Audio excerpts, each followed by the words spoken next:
ከትራንስፖርት እንግልት እስከ መንግስት አገልግሎት ምሬት የአዲስ አበባ ኮሪደር ልማት ያልመለሳቸው ጥያቄዎች በከተማዋ ነዋሪዎች ተነሱ። ሰሜን ኮሪያና ሩሲያ በዩክሬን ጦርነት ውስጥ ደምን፣ ሕይወትንና ሞትን ተጋርተዋል ሲሉ ኪም ጆንግ ኡን ተናገሩ። የዕለቱ አርዕስተ ዜናዎች ናቸው። ቀጥለን ዝርዝሩ እናሰማችኋለን። ላይክ፣ ሼር፣ ሰብስክራይብ እያደረጋችሁ እንድትከታተሉን በአክብሮት እንጋብዛለን።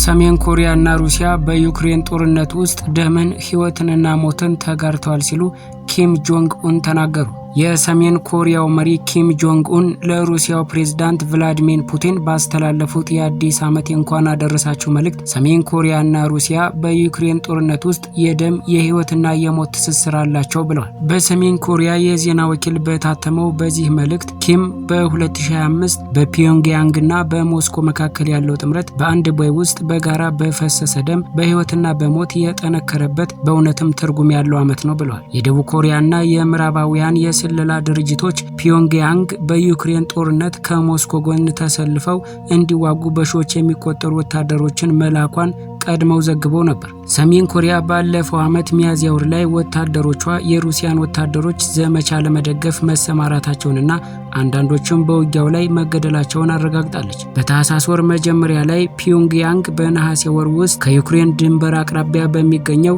የኩርስክ ክልል ፈንጂዎችን ለማጽዳት ወታደሮችን ልካ እንደነበርም አምናለች። ወታደራዊ ክፍሉ ወደ ሀገር ሲመለስ ታህሳስ 4 ቀን ኪም ባደረጉት ንግግር በ120 ቀናት ቆይታቸው ቢያንስ 9 የሰሜን ኮሪያ ወታደሮች መገደላቸውንም ተናግረዋል። ከትራንስፖርት እንግልት እስከ መንግስት አገልግሎት ምሬት የአዲስ አበባ ኮሪደር ልማት ያልመለሳቸው ጥያቄዎች። ዋነኛ የአዲስ አበባ መንገዶች ከጥቂት ዓመታት በፊት የነበራቸው ገጽታ ተቀይሯል። አሁን ማራኪና ውብ ሆነው ይታያሉ። የከተማዋ ጎዳናዎች ሰፋፊ የእግረኛና የመኪና መንገዶች ተነጥፎባቸዋል። የሳይክል መስመሮች ተለይተዋል። በፓርኮች ተሞልተዋል። በቅንጡ መብራቶች ተሽቆጥቁጠዋል። ለደቂቃዎች በማይቋረጡ ስክሪኖች አሸብርቀዋል። በሌላኛው የከተማው ክፍሎች ደግሞ ከዚሁ ማራኪ መሰረተ ልማት ጋር የሚቃረን ትዕይንት በግልጽ ይታያል። ላይን የሚታክቱ ረጃጅም የትራንስፖርት ሰልፎች፣ በመንግስታዊ አገልግሎት የተማረሩ፣ በውሃና በመብራት መቋረጥ የተማረሩ፣ በግዳጅ መዋጮ የተሰላቹና የኮሪደር ልማት የቀድሞ ህይወታቸውን ፈቅ ያላደረገው ዜጎች ይስተዋላሉ። ጠቅላይ ሚኒስትር አብይ አህመድና ሌሎች ሹመኞቻቸው ደጋግመው አዲስ አበባ ለነዋሪዎቿ ምቹ እንደሆነችና በከተማው ያለው ልማት ለሌሎች የአፍሪካ ሀገራት ምሳሌ የሚሆን እንደሆነ ያነሳሉ።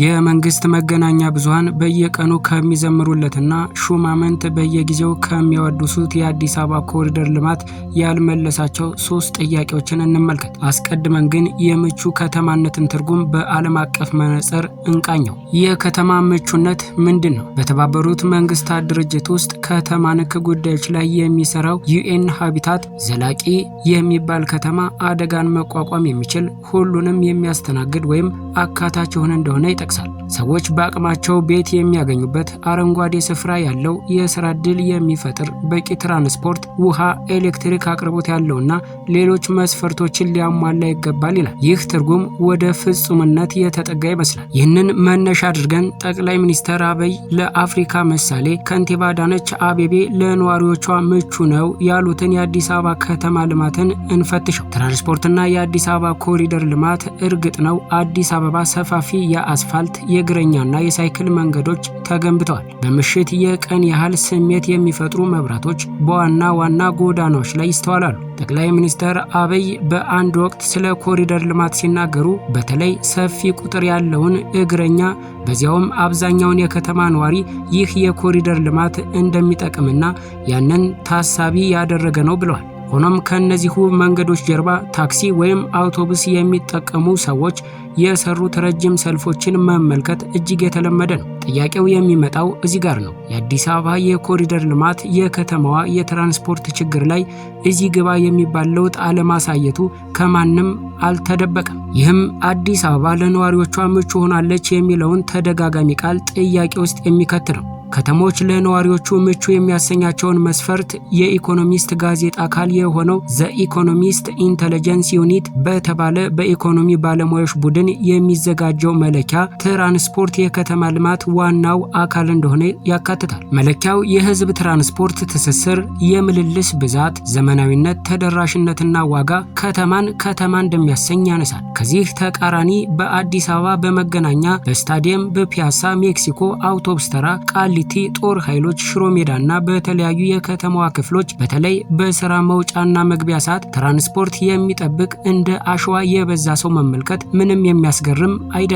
ነዋሪዎቹ ሰልፎች ላይ ረጅም ደቂቃዎች አልፎ አልፎም ሰዓታትን ባስ ወይም ታክሲ መጠበቅ ግድ ይላቸዋል። በተጨናነቁ አውቶቡሶች የሚሳፈሩና ረጃጅም ደቂቃዎችን የሚጓዙ ነዋሪዎች ምናልባትም ከቤታቸው ለመድረስ ተጨማሪ ትራንስፖርት መጠቀም ሊያስፈልጋቸው ይችላል። 2 ሰዓት ስራ መድረስ ያለበት አንድ ሰራተኛ ከቤቱ ንጋት 11 ሰዓት መነሳት ሊኖርበት ይችላል። ይህ ውብ የሆኑትና በመብራት ያሸበረቁት የአዲስ አበባ ጎዳናዎች የማይሸፍኑት ሀቅ ነው። ዩኤን ሃቢታትም የተሳለጠ ትራንስፖርት ከተሞችን ምቹ እንደሚያሰኙ ይገልጻል። ከውብና ማራኪ የአዲስ አበባ መንገዶች መካከል ወይም በሌሎች ሀገራት እንደሚታየው 10 ሺዎችን የሚያጓጉዙ ባቡሮች አሊያም ሌላ ከተማዋን የሚያስተሳስሩ ፈጣን የትራንስፖርት አማራጮች ተካተው ቢሆን ለከተማዋ ውበት ብቻ ሳይሆን ለነዋሪዎቹም ምቹ ይሆናሉ። እውነታው ግን ከዚህ የሚቃረን ነው። የመንግስት ሹመኞች የከተማዋ ትራንስፖርት እንዴት ሊፈታ እንደሚችል ሲያወሩ እምብዛም አይደመጡ። እንዲያውም ቀድሞ የተሰራውን የአዲስ አበባ ቀላል ባቡር ለማስፋፋትና ለማሻሻል ከማሰብ ይልቅ ሲያጣጥሉ ይስተዋላል። በአንድ ወቅት ጠቅላይ ሚኒስተሩ ከጦር ኃይሎች ሀያትና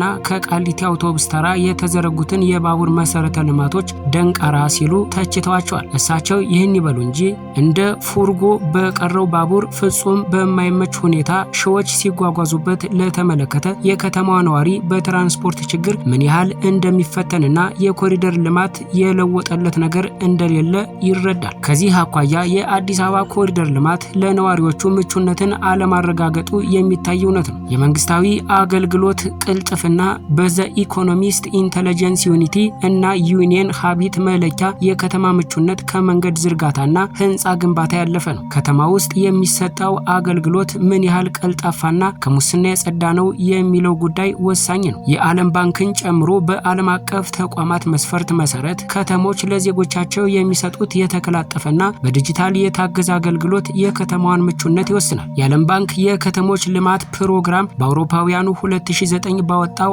አንድ ሰነድ ላይ ውጤታማ አካባቢያዊ መንግስት ወይም ሎካል ገቨርንመንትና የተቀላጠፈ የህዝብ አገልግሎት ተደራሽነት በከተሞች ያለውን የዜጎች ኑሮ ለማሻሻል መሰረታዊ ነው ሲል ይገልጻል። በአዲስ አበባ ነዋሪዎች ዛሬም ከሚማረሩባቸው ጉዳዮች አንዱ መንግስታዊ አገልግሎት ነው። ስሜ አይገለጽ ያለ አንድ የከተማ ነዋሪ ሐሳቡን ሲገልጽ አሁን ካለው ሲስተም የድሮ በእስክሪብቶ የሚሰራው ይሻላል ብሏል። ለምን የሚል ጥያቄ ስናነሳለት ለትንሽ ጉዳይ ሲስተም የለም፣ መብራት የለም፣ ፕሪንት አይሰራም እያሉ ያመላልሱናል። ድሮ ቢሆን ግን አስፈላጊውን ነገር ካሟላ አንድ ፎርም ላይ ትሞላለህ፣ ትፈርማለህ፣ መታወቂያ ይሰጣል ሲል መልእክቱን አስተላልፏል። ሌላኛዋ ነዋሪ ደግሞ መታወቂያ ለመውሰድ ሌሊት 10 ሰዓት ወረፋ መያዝ ግድ እንደሆነባት አንስታለች። ሌሊት 10 ሰዓት ስደርስ ከኔ በፊት 7 ሰዎች ነበሩ። አለቃዬን አስፈቅጄ ነበር የመጣሁት። አንዲት መታወቂያ ለመውሰድ ፕሪንተሩ አይሰራም በሚል ቀኑን ሙሉ ነው የዋልኩት።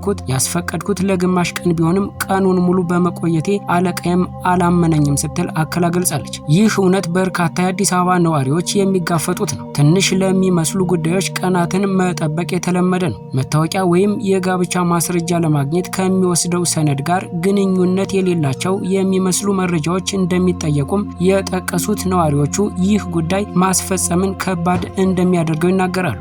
አሁን መታወቂያ ከቀበሌ ማግኘት የሽልማት ያህል የሚያስደስት ነው ስትል ነዋሪዋ ገልጻለች። መሰል ችግሮች በሌሎች የከተማዋ ቢሮዎች የሚታይ ነው። ይህ የተጓተተ መንግስታዊ አገልግሎት አንዱ የከተማዋ ገጽታ ነው ስትልም አክላ መልእክቷን ገልጻለች። ታዲያ ይህ ገጽታ በምን መልኩ ነው የአፍሪካ ምሳሌ የሚሆነው? እንዴትስ ነው አዲስ አበባ ለነዋሪዎቿ ምቹ ሆናለች? በሚል ሙሉ ልብነት የሚያስወራው የውሃ ኤሌክትሪክ አቅርቦት ችግር የዓለም ባንክ የከተሞች ልማት ፕሮግራም በአውሮፓ በጎርጎሮሳውያኑ 2019 ባወጣው ሌላ ሪፖርት መግቢያ ላይ እንደ ውሃና መብራት ያሉ መሰረታዊ አቅርቦቶች ከተማን ለመኖር ምቹ የሚያስብሉና ኢኮኖሚን የሚያነቃቁ እጅግ ወሳኝ የከተማ ግብዓቶች ናቸው ይላሉ። የአዲስ አበባ ጎዳናዎች መብራት ተሞልተው በሚወዛወዙ የውሃ ፋውንቴኖች አጊጠው ሲታዩ የከተማው ነዋሪ መብራት ለሰከንድም የማይጨልምበት፣ ውሃ ፈጽሞ የማይቋረጥበት ሊመስል ይችላል።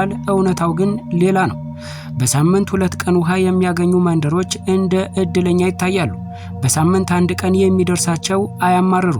በ10 ወይም በ15 ቀን ለተወሰኑ ደቂቃዎች ውሃ የምትጎበኘው ነዋሪዎች ብዙም አይከፉ። የአዲስ አበባ የውሃ አቅርቦት በችግር በየጋራ መኖሪያ ቤቱ በየሰፈሩ አንዳንዴም እንደ ትምህርት ቤትና ጤና ተቋማት ያሉ ቦታዎች ላይ ተግተልትለው የሚታዩ ቢጫ ጀሪካኖችና ግዙፍ የውሃ ማጠራቀሚያዎች ይመሰክራሉ። ይህ እውነታ አዲስ አበባን ለኑሮ ምቹ ነች ለማለት አያስደፍርም። አንዳንድ አካባቢዎች ላይ በየቀኑ የኤሌክትሪክ መቋረጥ የተለመደ ነው። ሌሎች ስፍራዎች ላይ ለቀናት መብራት መጥፋት የነዋሪዎች የህይወት ክፍል ሆኗል። ይህ ሁኔታ የነዋሪዎችን ህይወት ብቻ ሳይሆን ትልቅ የሚባሉ የመንግስትና የግል ድርጅቶችን አገልግሎት ሲያስተጓጉል ማየት አዲስ ነገር አይደለም። እናም ለነዋሪዎች ፈታኝ የሆነ የኤሌክትሪክና የውሃ አቅርቦት ችግር የያዘች ከተማ ለነዋሪዎቿ ምቹ ናት ለማለት ገና ይመስላል። ይህም ብቻ አይደለም። በየቀኑ እየተበራከተ የመጣው ዝርፊያ፣ ቅሚያ፣ ማጭበርበርና ማታለል የከተማውን የወንጀል መጠን ከፍ እያደረገው ነው። ከዛም አልፎ ከተማ ውስጥ እየተሰሩ ያሉ ፕሮጀክቶች የስራ ዕድል እየፈጠሩ እንደሆነ ቢገለጽም በከፍተኛ ትምህርት ተቋማት እንዲሁም ከቴክኒክና ሙያ የሚመረቁ ተማሪዎች ስራ ማጣት ሌላኛው የከተማው ፈተና ነው። እነሱም ብቻ ሳይሆኑ በርከት ያሉ ሰዎች ስራ አጥ መሆናቸውና በከተማው ለልመና እጃቸውን የሚዘረጉ ሰዎች መብዛት አዲስ አበባ አሁን ለኑሮ ምቹ ናት የሚለው ሐሳብ የሚቃረን ነው። በሌላ ጎኑ ደግሞ አነስተኛ ቢዝነስ ለመጀመር የሚተጉ ሰዎች የሚያልፉበትን እጅግ የተንዛዛና ከፍተኛ ገንዘብ የሚጠይቅ ሂደት ከከተማዋ ቢዝነስ ለመጀመር አስቸጋሪ አድርጓታል። ስራ ላይ ያሉትም ቢሆን በተደጋጋሚ በሚጠየቁት መዋጮ፣ ከፍተኛ ግብርና ሙስና የተማረሩ ይመስላል። የአዲስ አበባ የቀድሞ ገጽ በውብ መንገዶች፣ መሰረተ ልማቶች ተቀይሯል። የቀድሞ ችግሮቿና አዲስ የተፈጠሩት ፈተናዎቿ ደግሞ ሌላኛው ገጽታ ሆኖ አሁንም ቀጥሏል።